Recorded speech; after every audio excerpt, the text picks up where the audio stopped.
Hi, it's Joe. So today I'm going to be reading a little creepypasta for you guys. So before we get into the actual creepypasta itself, I want to give some background information to this. This is my first creepypasta that I've ever written. And before you ask why I'm doing this, it's because it's sort of my way of making fun of myself. I wanted to tear this piece of shit apart. I thought it was the best thing, the most revolutionary thing ever back when I read it in 2012.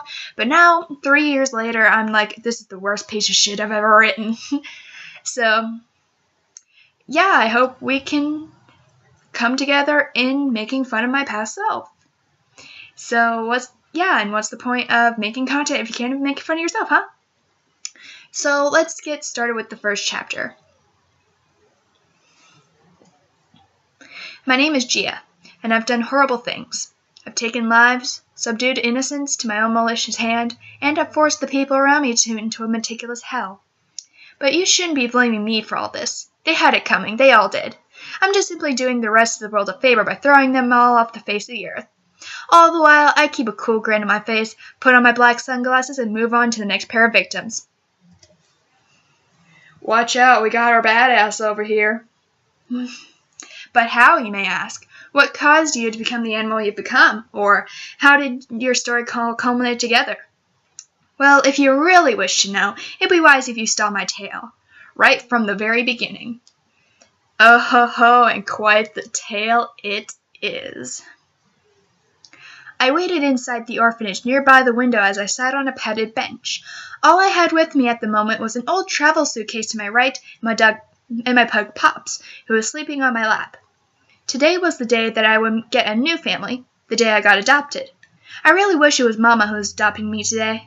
I really miss her bright smile and the way she would sing to me before bed. But ever since I've been sent to the orphanage, I never really got to see or hear from her again. Mama told me that they would be together one day again. Every day I've been hoping that I would get to see her, exactly like she promised. You are my bambina, my little dolce angelo, and it will always be like that. And never forget the name Lorenzo, because that is what you are. Oh, how I long to be with her again. The only thing resembling her spirit to me was Pops, for whom I got my 7th birthday as a newborn pup. He's been my best friend ever since then, and I hardly anywhere around him. Okay, so 1. What is with the unnecessary Italian that you got off of Google? What was the point of that? And 2nd, I bet that dog will come in handy later. I'm sure it's not going to be used as a plot device. I then saw a car pull up to the driveway where I looked out the window. It definitely wasn't Mama's car. Hers was much neater. The car I saw was old, and it looked like it had been repairs done on it multiple times. It looked like something from a horror movie almost. Well, maybe the people who adopted me won't be so bad, I thought. Once the car was parked, I saw 3 figures step out of it. The first person I saw was a tall and muscular man, with dark brown hair with a thin, barely noticeable mustache. His eyes were a deep blue, and they had a small tint of sky blue to them.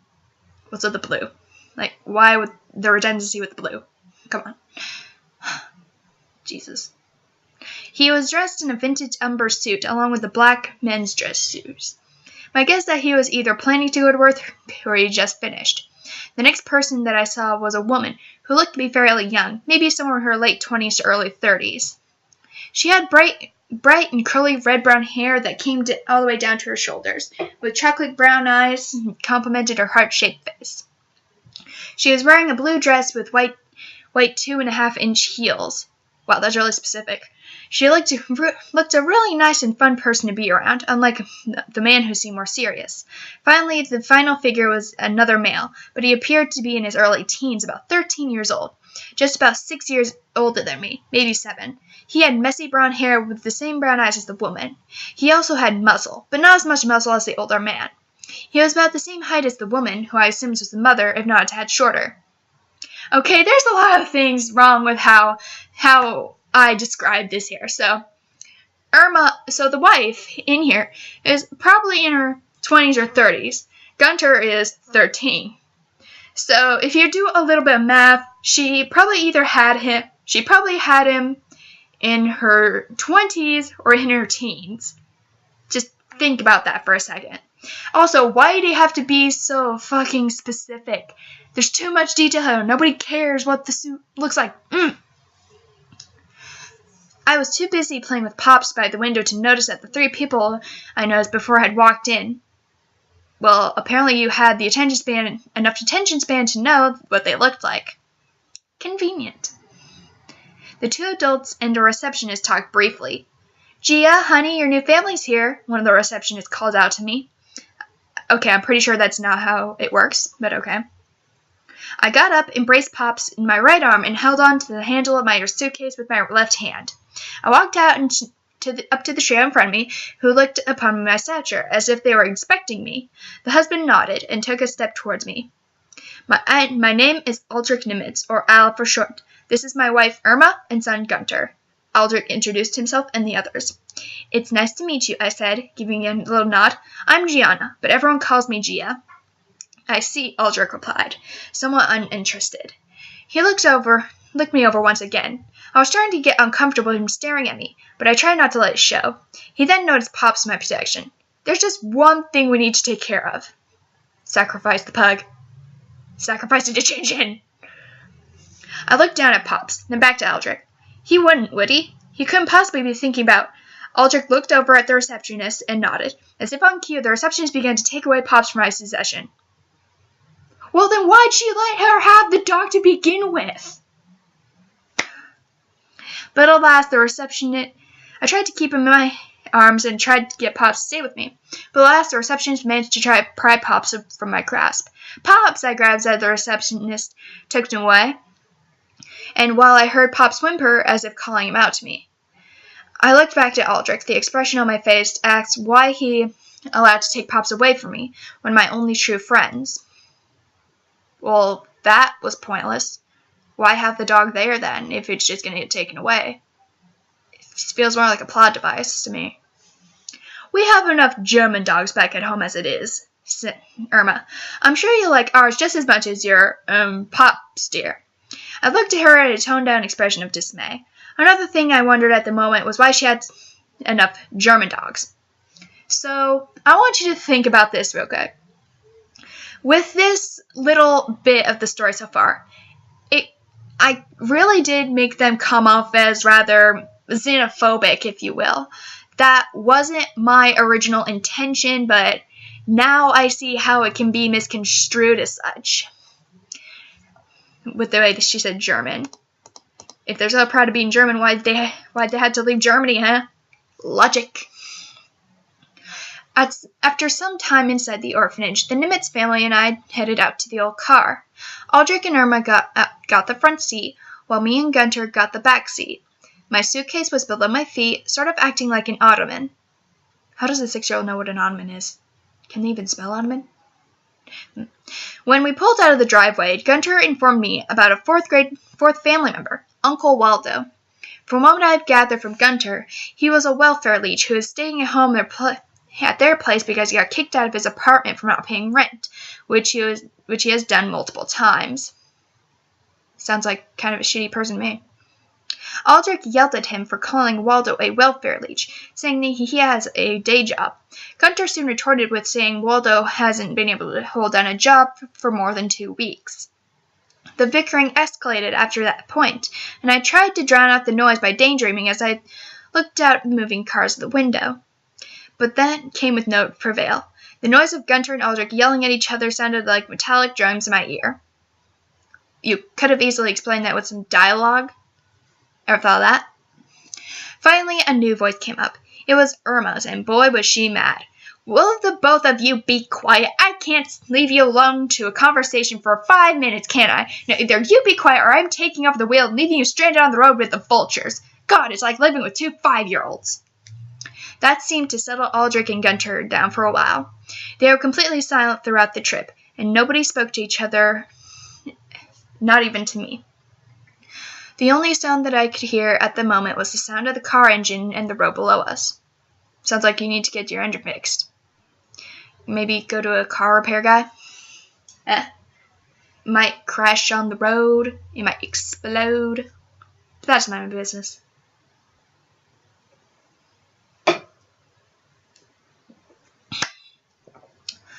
Let's continue.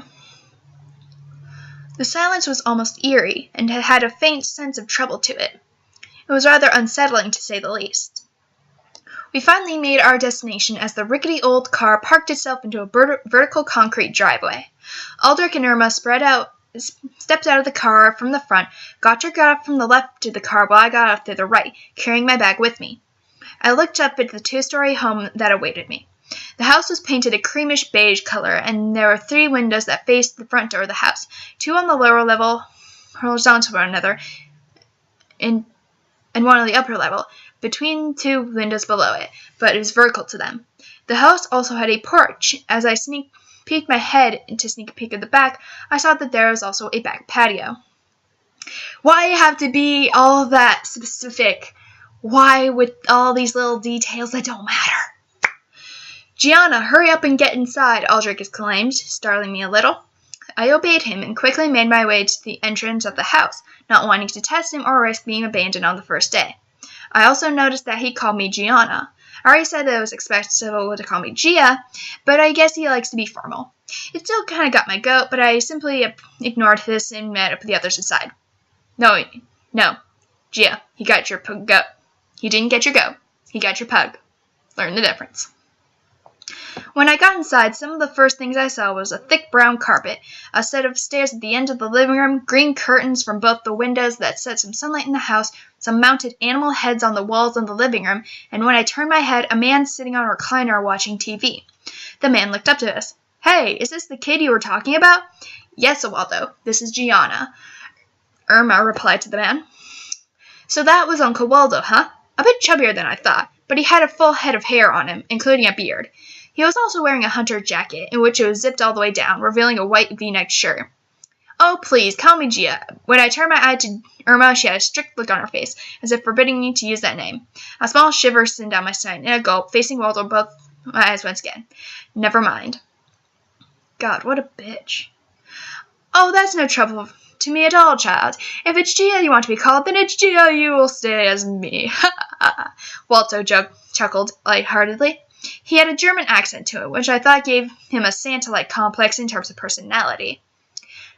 Can she even spell personality at this point? Huh? I felt a sense of security around him, the first time I've ever felt like that since meeting this Nimitz family. Nimitz. It's Nimitz, not Snimitz. Stupid lisp. Aldrich glared at him. It's Gianna, Waldo, and it's going to stay that way, he said in a tone as cold as ice. As a result, Waldo slowly removed his sunny demeanor and went back to silently watching TV. Gunter had already taken a seat on the couch right next to the recliner and joined Waldo in watching the History Channel. After he looked at Gunter, Aldrich and Irma looked at me, with almost soulless eyes. Whatever light was left in him suddenly diminished when I looked down at him. Come with us, Gianna. We have some rules that need to be explained. Explain! They beckoned me into the kitchen, in which I followed them. Aldrich and Irma sat across from me at an oval dining table, where I was in store for, I wasn't comfortable with already, especially when they were startling me with those cold, heartless eyes. Gianna, since you now live under our roof, you have to abide by our rules, Aldrich firmly stated. First off, your curfew is strictly at 10:30 p.m. sharp. Do 6-year-olds have curfews? And I'm pretty sure a 6-year-old's not supposed to be staying up that late anyway. From what I know, 6-year-old's supposed to be in bed at 8, 9, around 9-ish. That's actually a bit courteous if you think about it. Like, letting your kid adopt a child stay up that late? That's actually kind of cool. Okay, I can live with that, I thought to myself. Second, everyone, including you, has to do their share of work around the house, Irma continued. Okay, I thought. So far, so good. Third, you're to exactly as you're told. Uh-huh. Isn't that sort of like the second rule, except a little bit more broad? While they were listing the rules, I would give a nod of approval, showing that I understood what they were saying. The next few rules was simple enough, such as no talking back, treating the other members of the household with respect, and to tell the truth. But then things started getting weird. You're to stay inside the house at all costs. If you feel the need to wander outside, Do so only briefly and within our field of vision. If we aren't available, then it would be wise to stay out of the yard, or don't go outside at all, unless you choose to take up a sport like the rest of us," Irma said in a rather calm and collected voice. I wasn't sure as to why she and Aldrich wanted me to stay indoors. I'm a bit of an outdoors person myself, so that rule is going to be kind of tough on me. Gee, I wonder if that's going to be explored later.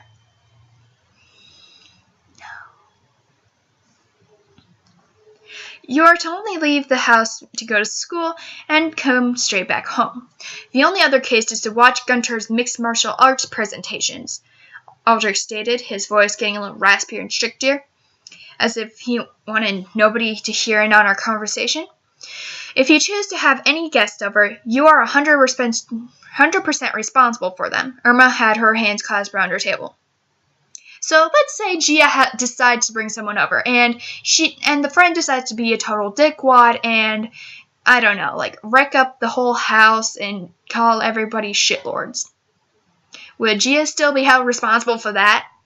If that's the case, then Gia would be grounded for life, just for the actions of one person whose life she doesn't have any control over. I mean, you can tell them not to do some things, but in the end, it's them that makes the actions. Just a little thought. Finally, failure is not an option in this house. Everything must be perfect, Aldrich announced, and with him and Irma glaring at me. Any inadequacy to follow these strict rules will result in dire consequences. Irma and Aldrich got up from their seats. Just before they left, the two turned back to me. Aldrich spoke in a cold, deep voice. If you think life here is going to be a fabulous walk in the park, don't press your luck. And don't even think about calling us such demeaning Italian names as Mama or Papa either. You are only to refer to us as Irma and Aldrich, nothing more, nothing less. You are not a part of this family, and never will be. You will never be one of us. There's another part with xenophobia in it, I know. How they think being labeled, having Italian terms being thrown upon them is demeaning in some way. And that's another example of unintentional xenophobia with the Nimitz family right there. And it's never stated whether or not the Nimitzes are immigrants or not, so we're just left to assume that they've been living in the U.S. for a while now. And so, why would they even adopt Gia in the first place if they're just going to end up treating her like shit? It's never explained, and the only things we have to go on the only clues we have to go on is how they treat her. That's not really a full explanation. There's no real motivation for Aldrich and Irma to act like this toward her. Unless, maybe if Gia was related to someone they hated, that could possibly work, but that doesn't excuse anything. I felt like I just got interrogated for a crime. I was the criminal, and he and Irma were the officers. Aldrich left, leaving Irma and me alone together in the desolate space that we're currently sharing together. If Aldrich was as cold as the Arctic, I'd hate to see what Irma was like. Irma had her eyes locked on me for a full 10 seconds. You'll be getting the guest room right across the hall from Gunter's bedroom upstairs. You'll know when you find it. Oh, and one more thing. School starts tomorrow, so I guess you wear something sharp. I highly doubt Gia has anything sharp. Like maybe a dress? A nice-ish dress, but I doubt that. Irma finally left me alone in the kitchen as I sat at the table. The place was already beginning to feel like boot camp with all its restrictions it's placed on me so far. I sighed quickly and let my head lower. Now I wanted my mama, and here now more than ever. These people didn't feel like parents at all. It felt like just being used as an accessory. I felt my heart sink as I got up from my chair and forced myself out of the kitchen with my suitcase. I passed the family watching TV together in the living room as I shot a brief glance at them. They didn't see me, as if I never existed. The only one that bothered to notice me was Waldo, and he gave me a sympathy look in return. Shouldn't that be sympathetic? I gave him a not-so-convincing smile back, and as I made my way up the stairs. From that day, I was a prisoner of the Nimitz family. So now I bet you guys are thinking to yourself, oh, well, that wasn't too bad. Yeah, there's a couple hiccups here and there, but that's not too bad, Herpeter. Well, I'm just going to say this now. It's only going to get worse from here. Trust me. You'll know. And there's going to be a link to the fic down below in the description. So part 1's over. See you in part 2. Bye!